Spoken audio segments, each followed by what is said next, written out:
Now, the area of Maluti-a-Phofung is infamous for being Eskom's largest debtor in the land and is nearly sitting at 7 billion rands in arrears. So bad is the situation that companies made a separate deal to pay Eskom directly to keep operations running. Then a prolonged period of dry taps followed until the council, after 8 months, got the water flowing again. Joining us to discuss this further is Council Speaker Paratlane Motloung. Good evening, Mr. Motloung, and thank you very much for your time. As the MAP 16, a coalition that was clinched during local government elections, you had vowed to turn things around. At the time you were coming in, free water provision was a distant dream. How did you turn things around? Thank you very much, Thabo, and the viewers at home. Yes, indeed, people are getting the so much needed water. Look, Thabo, when we got in, really, we found out that there were many challenges with regard to the provision of services in general. But on top of our list, it was always going to be the provision of water, the provision of electricity, and at least the issue of the roads maintenance, and recraveling those that do not have tar. So what we have done with regards to water was the fact that we had to find a way of stabilizing the supply of water to most of our areas. As much as we are having challenges with electricity, which is also linked to the provision of water, because water has to be pumped from the dams and so on, and sometimes that is a challenge. But however, I must say that within this short space of time, we have managed to stabilize the provision to a great extent.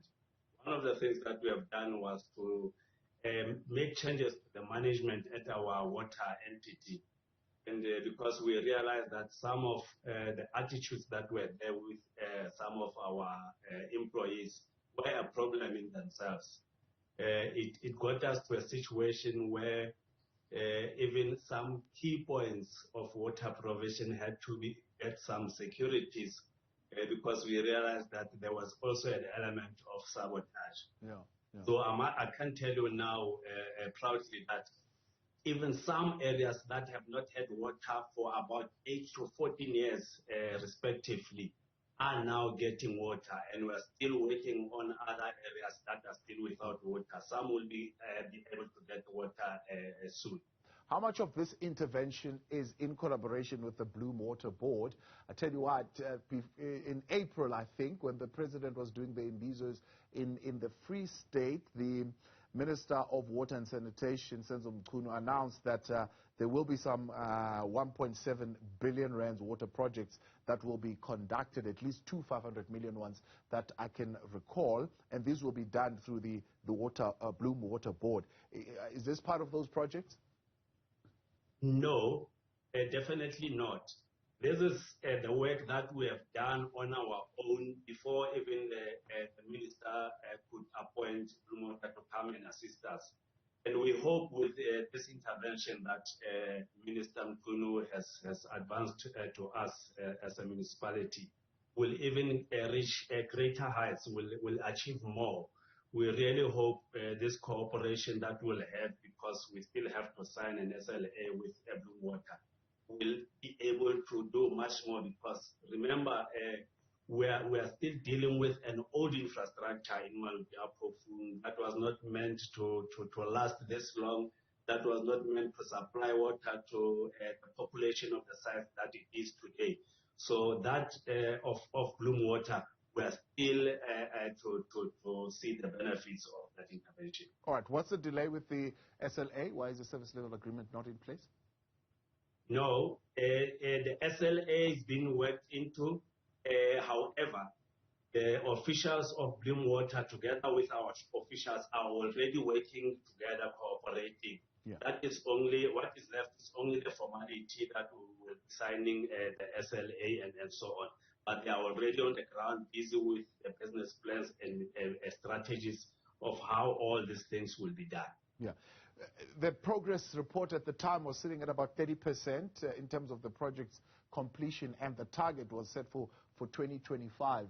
You still sticking to those targets, or maybe do you believe with your interventions they could happen much sooner?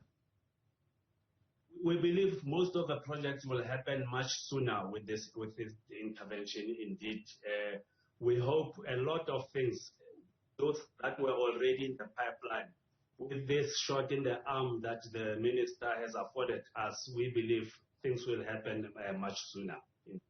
Yeah. What do you think is at the heart of your success, being able to even unlock taps that have been dry for years? Look, I think it's the political will that is there. All what has been lacking with the previous administration was the right leadership. There was actually almost no leadership at all. So what we have brought is the right leadership and also taken everybody, including the employees, on board so that we work as a team and not in silos. We believe in that way. That is the only recipe for us to achieve a lot even to come. Yeah. And this model that you are using and the kind of interventions, can they be used in other areas, Kopanong, Buchabeng, and so on and so forth? Can they take what you guys are putting on the ground and put those same interventions? I wouldn't say so. There are things that are generic in nature. I mean, the fact that you, as political leaders, you have to work closely with the officials of the entity or the institution. It's something that we cannot debate. But obviously, you'll always find unique situations where certain things have to be done in a particular way to suit the circumstances in that institution. So I can't generalize and say our way is the way for all the other municipalities. But the political will, the effort that has to be put into the work that has to be done, and also taking into consideration that as politicians especially, we are there to serve the community. That's the most important thing. We came into this into the elections riding on the message that we want to make sure that people receive the services that they so much need, desire. So we have to deliver on those. Of course, with the magnitude of the challenges in the municipality, we will not achieve this, all the other things in the shortest possible time. But we have a high hope that we will achieve in the not so distant future.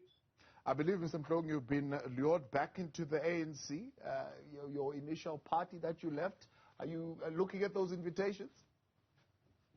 No, certainly at this point in time, we are focused on actually executing the mandates that the people have given to us as a coalition. Now, remember, as we have 16, we are only leading this coalition. We are part of several organizations that are leading this governance. So we are focused on that. Whilst the ANC may be interested in wooing us back, but we don't have time for that at this present moment. We are focused on the delivery of the services to our people. So, Motloung, I appreciate your time. Thanks so much for coming on. Council Speaker Paratlane Motloung, he is with the MAP 16.